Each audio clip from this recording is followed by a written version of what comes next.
In 2013, Maryland became the first state to ban the feeding of an arsenic-containing drug to chickens, used to control all the parasites and give their meat an appealing pink color.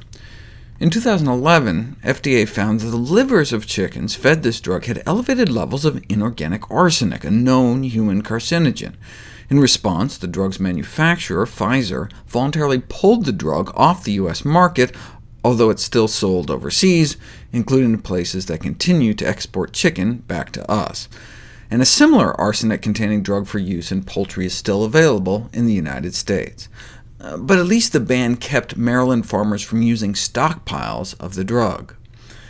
How much arsenic gets into the actual meat, though, not just the internal organs, we didn't know until recently. Researchers at the Johns Hopkins School of Public Health coordinated the purchase of chicken breasts at grocery store shelves in 10 cities across the country, and found 70% of samples of chicken meat from poultry producers that didn't prohibit arsenic drugs were contaminated with the cancer-causing form of arsenic at levels that exceeded the safety thresholds originally set by the FDA, that is, before they relented and admitted there's really no safe level of this kind of arsenic. See, when the drug was first approved, scientists believed its organic arsenic base would be excreted unchanged, and organic arsenic is much less dangerous than inorganic arsenic. But guess what appears to convert the drug into the carcinogenic form? Cooking.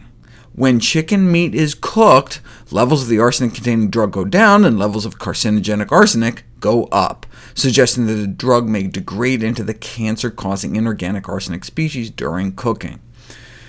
How much cancer are we talking about? If you estimate that about 3/4 of Americans eat chickens, then the arsenic in that chicken has potentially been causing more than 100 cases of cancer every year.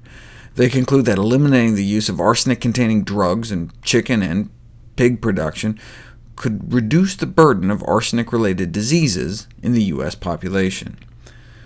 That's one of the ways arsenic gets into rice. When we feed arsenic to chickens to pink in their flesh, the resulting arsenic-bearing poultry manure is then introduced to the environment, the soil, the water, and then the rice can then suck it up from contaminated soil and be transferred to human beings that don't even eat chicken.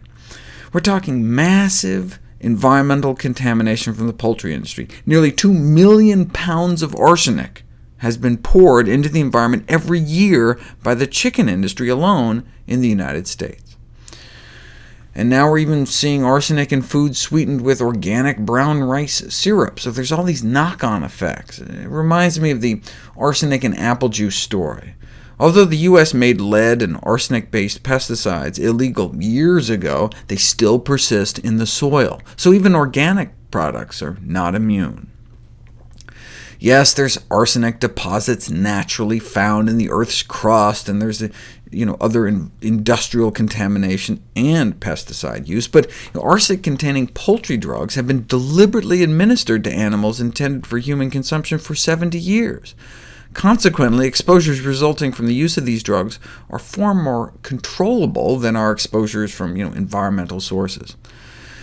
And the good news is that thanks to a lawsuit from the Center for Food Safety and other consumer groups, 3 out of the 4 arsenic-containing drugs fed to poultry have been officially pulled from the market.